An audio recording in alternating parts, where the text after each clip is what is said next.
பாருங்கள், நம்மளாம் பிறந்தப்போ அப்பா அம்மா நடக்க வைக்க ட்ரை பண்ணாங்க. ஃபஸ்ட்டு எந்திரிச்சு நின்னோன்னா உட்காந்துட்டோம். அதனால் அப்படியே உட்கார விட்டாங்களா என்ன?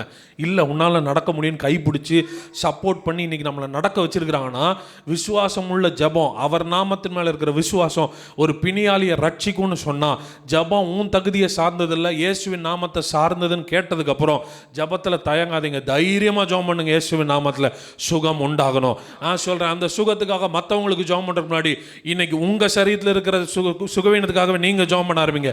இயேசுவின் நாமத்தில் என் சரீரத்தில் சுகம் உண்டாவதாக, பலன் உண்டாவதாக, வியாதி நீங்குவதாக நான் விசுவாசிக்கிறேன். ஏன் தகுதியினால, ஏன் பரிசுத்தத்தினால அல்ல, இயேசு காயங்களை ஏற்றதினாலே அவருடைய தழும்புகளினாலே நான் சுகமாகிறேன். அவருடைய தழும்புகளாலே நான் சுகமாகிறேன். அப்போது ஜபத்தில் ஃபுல் ஃபெய்த், அண்டர்ஸ்டாண்டிங், நாலேஜ் எல்லாமே எது மேலே இருக்கணும்னா இயேசுவின் நாமம், இயேசுவின் நாமத்தில். ஸோ பழைய உடன்படிக்கைக்கும் புதிய உடன்படிக்கைக்கும் ப்ரேயரில் இருக்கிற மேஜர் டிஃப்ரென்ஸ் என்ன அப்படின்னா, நிறைய விஷயங்களை பார்த்துட்டே வரோம். இன்றைக்கி புரிஞ்சுக்கோங்க. எசேக்கியா ஜெபம் பண்ணுறாரு, நான் உண்மையும் உத்தமமாய் நடந்து உம்முடைய பார்வைக்கு நலமானதை செஞ்சேன்றார்.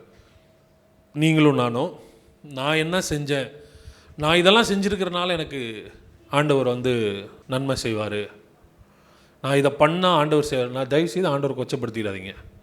நம்ம இதை பண்ணால் ஆண்டவருக்கு கமிஷன் கொடுக்குற ரேஞ்சுக்கு நம்ம ஜெபம் பண்ணக்கூடாது, சரியா? நான் இது பண்ணித்தரேன், ஆண்டவர் எனக்கு இது, நான் சர்ச்சுக்கு ஒரு ஃபேன் வாங்கி தரேன், ஆண்டவர் எனக்கு சுகப்படுத்துவார், நான் சர்ச்சுக்கு ஒரு லைட் வாங்கி தரேன். ஹலோ, நீங்கள் ஆண்டவர்கிட்ட டீல் பேசலாம் வரக்கூடாது. அவருடைய நாமத்தினால் அற்புதத்தை வாங்கிட்டு, கர்த்தர் என்னை ஆசீர்வச்சிருக்கிறார், நான் ஆலயத்துக்கு செய்கிறேன், கர்த்தர் எனக்கு நன்மை செய்தபடியால் நான் அவரை பாடுவேன், கர்த்தர் செஞ்சதுக்காக செய்யுங்களே, செஞ்சிங்கன்னா நான் இதை செய்கிறேன். ஆண்டவர் என்ன சொல்கிறாருன்னா, விசுவாசம் உள்ள ஜபம், தைரியமாக கேளு. அவர் சிலுவையில் செஞ்சு முடிச்சதுக்கே இன்னும் உனக்கு நிறைய வர வேண்டியது இருக்குது. அவர் சிலுவையில் கிரயம் செலுத்தினதுக்கே இன்றைக்கி நிறைய ஆசீர்வாதம், சுகம், ஆரோக்கியம், செழிப்பு, சமாதானம், ஐஸ்வர்யம் எல்லாம் வர வேண்டியது இருக்குது. இதெல்லாம் சிலுவையை பார்த்து ஆண்டவர் எனக்காக இந்த கிரயத்தை செலுத்தியிருக்கிறதுனால என் வாழ்க்கையில் அற்புதம் நடக்கட்டும். அவர் தன்னுடைய சரீரத்தில் காயங்களை ஏற்றதுனால என் சரீரம் சுகமாகட்டும். எனக்கு சமாதானத்தை உண்டு பண்ணும் ஆக்கினை அவர் மேல் வந்ததுனால என் குடும்பத்தில் நான் சமாதானத்தை பேசுகிறேன். என் நம்பிக்கை எல்லாம் அவருடைய நாமத்தின் மேல் தான் இருக்கிறது. அவர் சொல்லியிருக்கிறார், என் நாமத்தினாலே நீங்கள் எதை கேட்டாலும் அதை நீங்கள் பெற்றுக்கொள்வீர்கள். By faith. அறிந்து ஜபிக்கிறேன். பேதுரு இதை படித்தோன்னா எனக்கு பயங்கர தைரியம் வந்துருச்சு. பேதுரு சொல்கிறாரு, எங்கள் சக்தியினாலாவது எங்கள் பக்தியினாலாவது நடக்கலை, அவராலே நடந்திருக்குன்னா அப்போ இனிமேல் நம்மளுடைய குவாலிஃபிகேஷன்லாம் தள்ளி வச்சுட்டு இயேசு நாமத்தில் ஜெபம் பண்ண ஆரம்பிக்கிறோம். அற்புதம் நடக்க போகுது. அற்புதம் செய்கிறவர் அவர், சூழ்நிலையை மாற்றுகிறவர் அவர்.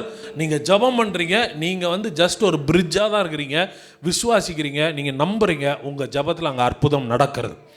இவங்க ரெண்டு பேரையும் கடவுளாக்கலான்னு வரும்போது, எங்களை எதுக்கு பார்க்குறீங்க, எங்களை பார்க்காதீங்க, நாங்கள் அல்ல, எங்கள் சக்தி இதை செய்யலை, எங்கள் பக்தி இதை செய்யலை, இது நீங்கள் அறிந்திருக்கிறபடி இயேசுவின் நாமத்தின் மேல் இருக்கிற விசுவாசமும் அந்த நாமமே இவனை நடக்க வைத்திருக்கிறது. நான் சொல்கிறேன், இயேசுவே சிலருக்கு அற்புதம் செய்ய போகிறா, இயேசுவே சிலரை சுகமாக்க போகிறா, இயேசுவே சிலருக்கு வாசல்களை திறக்க போகிறா. அந்த விசுவாசத்தில், அந்த நம்பிக்கையில் நம்ம ஜெபிக்கும் போது, விசுவாசத்தில் தொடங்கலாம், ஆனால் அறிவில் வாழ ஆரம்பிக்கணும். நான் ஜெபம் பண்ணுறேன், கண்டிப்பாக கர்த்தர் செய்வார்.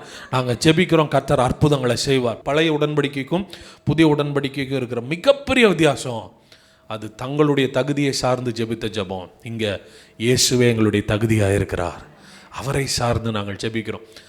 என்ன ஆச்சரியம்னா, அவங்க தகுதியை சார்ந்து ஜெபித்தவங்களுக்கே உடனே ரிசல்ட்டு, 15 வருஷம் எக்ஸ்டென்ஷனு.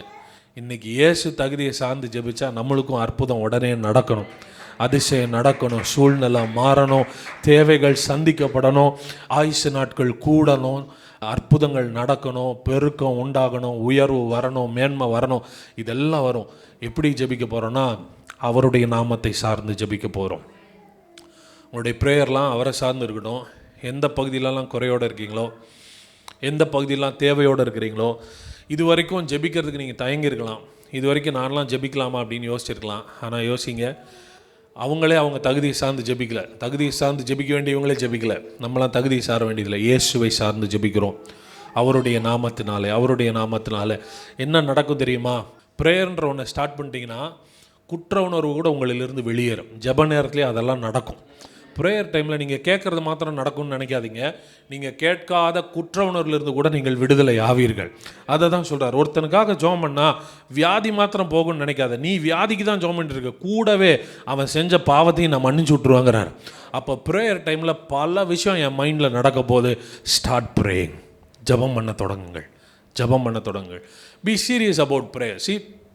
ஜெபம் ஜெபிக்கிறது தப்பு, ஜெபிக்கிறதே தப்பு, ஜெபம் தேவையில்லை அப்படி கிடையாது. சரியான புரிதலோடு ஜெபிக்கிற ஜெபம் என்றைக்குமே நமக்கு ரிசல்ட்டை கொண்டு வரும். சரிங்களா? உங்களுடைய ப்ரேயரில் ஜெப வேலையாகி 9ஆம் மணி வேளையில் அவர்கள் தேவாலயத்துக்கு போன போது அங்கே தான் அற்புதம் நடக்குது. உங்கள் லைஃப்பில் ப்ரேயர் பண்ண தொடங்குங்க. நீங்கள் ஜெபம் பண்ண ஆரம்பிக்க நீங்கள் கேட்கிறது அவருடைய நாமத்தினால் உங்களுக்கு கிடைக்கும். கேளாததும் உங்களுக்கு கிடைக்கும். நீங்கள் கேளாத நன்மைகளும் உங்களுக்கு கிடைக்கும். இவன் பாவ மன்னிப்புக்காக வரல, இவன் சுகத்துக்காக வந்திருக்கிறான். கூடவே சேர்ந்த பாவத்தையும் மன்னிச்சு விட்டு, அவன் செஞ்ச பாவத்தையும் மன்னிச்சு அவனையும் எழுப்பி விட்டு, விசுவாசம் உள்ள ஜெபம் இவ்வளோ வேலை செய்யணும்னா இன்றைக்கி அந்த ஜெபம் என் வாழ்க்கையில், என் சரீரத்தில், என் குடும்பத்தில், என் சூழ்நிலையில், என் பிள்ளைகளுடைய வாழ்க்கையில் அது செயல்பட வேண்டும். ஆமென்.